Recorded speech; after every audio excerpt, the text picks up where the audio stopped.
Ya, Bang, terkait perkembangan sidang Keket dan Mas Idam seperti apa sejauh ini di Pengadilan Agama, Bang? Yang jelas dalam persidangan Catherine Wilson ini sesuai dengan majelis, sesuai jadwal yang sudah ditetapkan oleh majelis hakim, bahwa perkara ini dalam prosesnya itu adalah sistem online.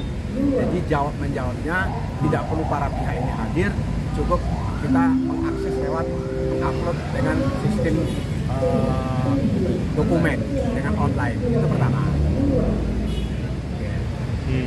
Nah, kemudian di situ jelas pertama Idam Asih ini pasti membantah, tentunya kan, membantah apa yang menjadi gugatan dari Ibu Catherine. Itu pasti dibantah. Nah, untuk membantahnya itu terprosesnya itu adalah dalam proses persidangan. Nah, setelah dia membantah, ada kewajiban saya untuk membantah lagi, namanya replik, ya kan? Replik di situ saya mempertahankan apa yang menjadi finalisasi dari keinginan Catherine, gitu. Catherine. Nah, dari situ mulailah beranjak kepada jawaban Pak Idam Asih dengan duplik.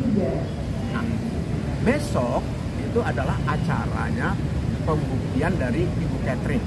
Itu proses persidangan yang saya perlu informasikan. Sejauh ini dengan gugatan Catherine itu terpenuhi nggak sama Mas Idam sendiri, Bang? Tuntutannya itu, Bang? Ya, kan karena ini dalam proses jawab menjawab itu kan nanti finalisasinya itu adalah pada saat di pembuktian. Apakah tuntutan Ibu Catherine ini beralasan hukum atau tidak? Ada nggak bukti otentik bahwa umpamanya dia mengatakan memberikan nafkah, ternyata tidak. Nah, itu harus dibuktikan oleh Ibu Catherine dalam proses pembuktian di Peradilan Agama Kota Depok. Poinnya itu.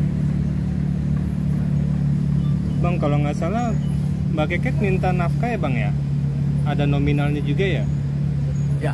Itu nyanggupin nggak maksudnya Mas Idam sejauh ini gitu? Jadi begini, yang disampaikan juga oleh lawyer dari Pak Idam Asih bahwa tuntutan Ibu Catherine itu diungkap juga dalam media bahwa tuntutan itu lebih kurang 1 miliar, kan? Itu termasuk nafkah idah, nafkah mut'ah, dan nafkah terhutang. Kalau diakumulasi secara keseluruhan, ya menurut kuasa hukumnya ya sekitar 1 miliar itu yang harus dipenuhi atau yang harus dibayar oleh tergugat. Tapi semuanya itu kembali kepada majelis hakim. Bagaimana majelis hakim mensikapi apakah bukti-bukti tuntutan itu beralasan hukum atau tidak, itu poinnya. Tapi nolak nggak dari pihak Idam? Ya kalau secara tertulis ya memang dia menolak. Sah-sah saja, namanya jawaban pasti dijawab, pasti ada pun penolakan, itu udah normal aja, normal. Alasannya apa, Bang, kemarin dia nolak tuntutan itu, Bang? Nah, kalau alasannya sekali ya poinnya ya saya kalau itu kita angkat kan gak enak. Nanti setelah ada pembuktian biar Ibu Catherine yang menjelaskan alasan dia.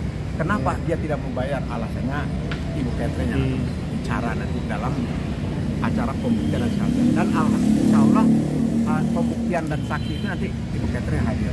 Dia akan ungkap semuanya. Maksud siapa yang mau dihadirin, Bang? Saksinya dari mungkin bisa ibu kandungnya atau adik kandungnya atau keluarga lah yang saudara. Itu syaratnya. Tapi Mbak Keket masih antusias tetap hadir ya, Bang, ya? Oh ya pasti. Iya. Dan dia hadir itu nanti akan mengemukakan ada kewajiban hukum yang harus dijalankan oleh suami. Apalagi suaminya ini kan kita tahu semua seorang legislator yang mengerti hukum dan mengerti taat hukum, kan.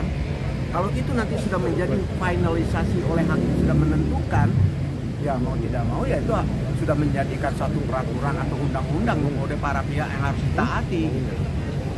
Dan poinnya ya. Mbak Keket gimana dengan ketidakmampuan untuk nyanggupi tuntutan itu, Bang? Kalau klien saya dalam hal ini Ibu Catherine, ya tentunya dia bukan tidak berharap-harap, tapi kembalikanlah saja kepada aturan hukum yang ada.